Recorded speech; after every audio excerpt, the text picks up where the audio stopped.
Es tiempo de abordar algo respecto a la lección número 3 de este trimestre. Bienvenido, bienvenida. Queremos recordar en primer lugar que si el pacto tiene que ver con relaciones, esta lección nos lleva al momento cuando esa relación entre el ser humano y Dios estaba estropeada al máximo. Llegó a un punto de estar tan mal que podríamos decir estaba estropeada al máximo. Por eso es que Dios toma la decisión de intervenir y entonces viene el diluvio, pero llama también a alguien con quien va a establecer o confirmar, restablecer su pacto.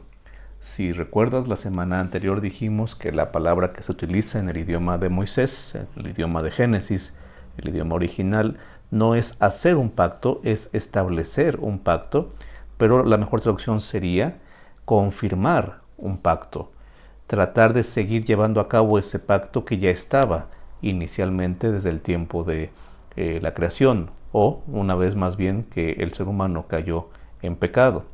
Por eso yo creo que la ilustración que viene en el día martes, si no recuerdo mal, de la lección, tú puedes revisarlo allí, esa ilustración de que el pacto que hace Dios con nosotros, un pacto entre paréntesis, tiene que ver con que es su pacto, pero también porque es como arrojar un salvavidas a alguien que se está ahogando, y esa persona que recibe el salvavidas decide tomarlo y aferrarse a él, está haciendo su parte en este primer momento del pacto, porque la iniciativa es de Dios, lo sabemos, el que nos puede salvar, el único que puede hacerlo es Dios, pero requiere una decisión.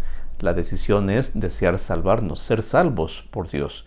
Y por eso es que la Biblia dice que a Noé se le dijo que este pacto consistiría básicamente en eso, en salvación, en rescatarlos, y ciertamente tenía que ver con agua, mucha agua, este rescate. Hay algunas características entonces que debemos recordar en el caso de las personas que habían llegado al colmo de la maldad, que habían despertado el actuar divino respecto al diluvio, y cómo es que este se contrasta muy ampliamente con el actuar de Noé. En el caso de los pecadores, en el caso de la generación de aquel entonces que estaba haciendo las cosas lo peor posible en cuanto a su relación con Dios, se habla de que su pensamiento, ¿lo recuerdas?, era de continuo al mal. Bueno, la palabra pensamiento tú la puedes encontrar en otras partes del libro de Génesis, o más bien en otras partes del Pentateuco, que también fue escrito por el mismo autor, por Moisés, y en ocasiones se va a traducir en lugar de pensamiento como inventar, proyectar, usar el ingenio. Es decir, que la mente de las personas, su creatividad, su forma de proyectar algo y hacerlo incluso de manera hermosa, de manera ingeniosa, había llegado solamente a dirigirse hacia lo malo, hacia el mal. Obviamente que eso es definitivamente triste, lamentable, porque en lugar de que su mente fuera llevada a inventar, proyectar o ingeniar cosas buenas, útiles, en beneficio de otros seres humanos, y por supuesto concentrándose en Dios, ese pensamiento era todo lo contrario o hacía todo lo contrario. El contraste es con caminar, porque caminar es la expresión que se usa respecto a Noé. Caminó Noé con Dios, o con Dios caminó Noé, si usamos la versión Reina Valera, con Dios caminó Noé. Y claro, esto es una alusión directa a otro personaje que también caminó con Dios. Es el caso de Enoc, que se menciona en Génesis 5:22. No es exactamente la misma frase letra por letra, pero realmente sí se refiere al mismo actuar, a la misma acción. La forma en la que está narrada la historia de Noé y de Enoc hace que cambie algo la expresión, pero son las mismas palabras en el término más general, la misma expresión, la misma acción, caminar. Y si hablamos del contraste entre usar la inventiva, la capacidad de pensar para el mal, y ahora esto lo vemos en contraste con caminar, caminar tiene que ver con un estilo de vida. Normalmente cuando la Biblia usa caminar como una metáfora, como una forma de hablar de manera ilustrativa, de manera figurada, bueno, el caminar tiene que ver con el estilo de vida. Por lo tanto, el pensamiento de aquellos que habían provocado que al Señor le doliera en su corazón el problema que estaba habiendo de tanto pecado, en contraste con ese buscar continuamente el mal, encontramos a alguien que continuamente en su estilo de vida estaba buscando a Dios, estaba buscando a Dios. No solamente basta con pensar, no solamente basta con pensar en Dios, nuestra vida tiene que ver con Dios. Ese fue Noé, por lo menos descrito en el capítulo número 6.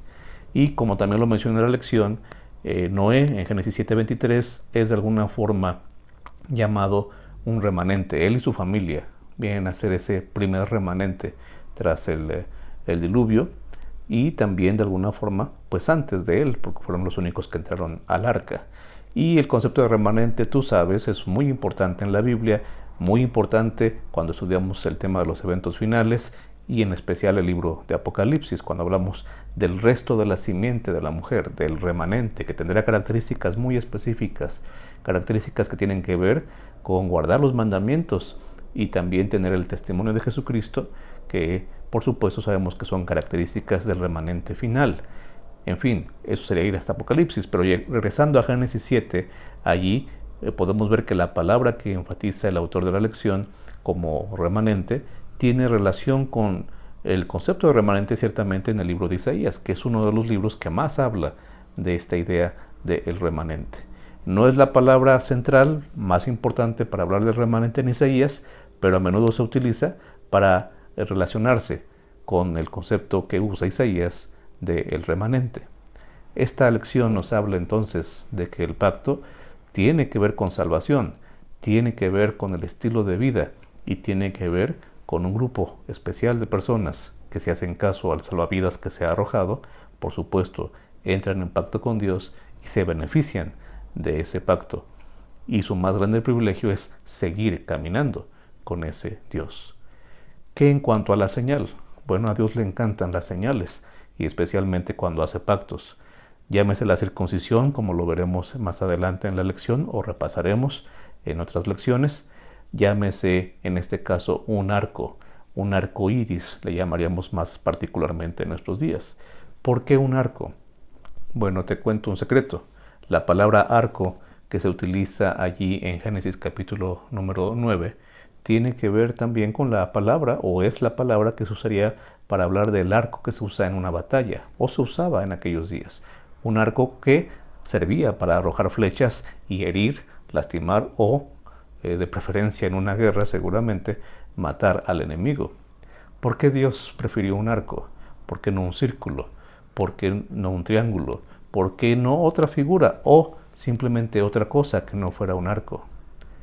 En la literatura del antiguo cercano oriente, la gente del tiempo bíblico, digamos, contemporáneos de Moisés, hay evidencia de que para ellos también había en su literatura, que muchas veces se parece a algunos relatos de Génesis, eso ya se ha estudiado en nuestras lecciones.